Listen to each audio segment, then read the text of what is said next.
Aujourd'hui, je vous parle de la longe, accessoire indispensable, et je vais vous expliquer pourquoi. Déjà, il faut savoir qu'une longe, ça va vous permettre de travailler différentes choses que vous ne pouvez pas travailler avec une laisse, ou que vous ne pouvez pas non plus travailler sans laisse. Qu'est-ce que c'est une longe? On est sur quelque chose qui fait au moins 5 mètres, c'est un minimum. Ce rouleau, on est déjà sur 10 mètres à peu près. L'idée, c'est que votre chien, quand il travaille avec vous, il est dans sa zone d'intimité, dans votre zone, pardon, d'intimité. C'est-à-dire que s'il travaille quand on est à l'extérieur et quand on est en laisse, et qu'on se dit c'est bien, il répond bien, il fait les ordres qu'on lui demande, oui, mais il est à 2 mètres de nous, avec une laisse courte. Du coup, il se retrouve à avoir un état d'esprit où, ok, j'obéis quand je suis à 2 mètres, mais quand je suis un petit peu plus loin, ben là, c'est plus du tout pareil, je fais ce que je veux.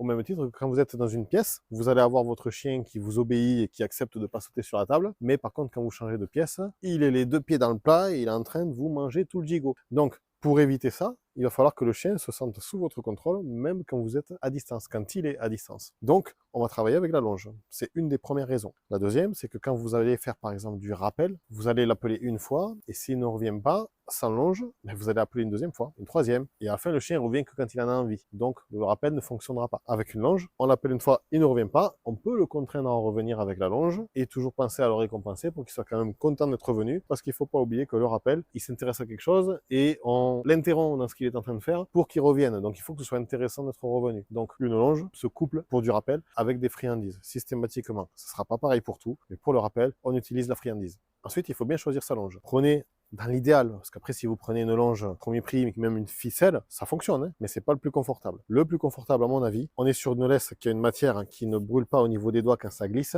Vous avez quand même un fil en nylon à l'intérieur qui rigidifie, qui solidifie le tout. Quand vous faites un nœud, même très serré, il se défait tout seul, ce qui n'est pas le cas des laisses classiques en nylon plat. Et elle a une couleur qui se voit relativement bien. Donc ça peut être intéressant quand on la laisse traîner au sol, ou même qu'on la tient et qu'on voit une voiture en passant. Salut!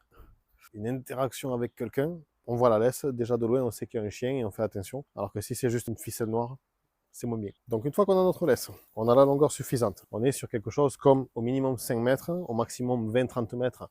Après, il n'y a pas de limite. On va avoir déjà une façon, une technique pour l'enrouler, pour la tenir bien en main sans que ce soit compliqué. Mais si c'est pas évident de travailler comme ça et de toujours rembobiner correctement, vous pouvez tout à fait laisser traîner au sol. On fait le petit nœud mort pour pas qu'elle nous échappe des mains et on travaille avec la laisse, la longe qui traîne au sol. Ça va quand même être plus confortable. Et n'oubliez pas, elles se lavent très facilement. Celles-ci, vous les mettez sous le robinet à la maison et c'est fini, elles sont propres, pas besoin de les mettre en machine. Donc, laissez traîner au sol si c'est trop compliqué de rembobiner systématiquement. Ça sera quand même plus confortable, plus pratique. Ce type de laisse, je vous encourage à regarder. Alors, en commentaire épinglé, je vais le mettre un petit peu partout le lien pour vous montrer où c'est que vous pouvez trouver à des bons prix ce type de longe parce que c'est vraiment les modèles que je vous préconise. Quel que soit le chien, quelle que soit l'activité qu'on fait en longe avec son chien, partez sur ces modèles, vous vous enquiquinerez beaucoup moins que si vous prenez des modèles qui ressemblent plus à des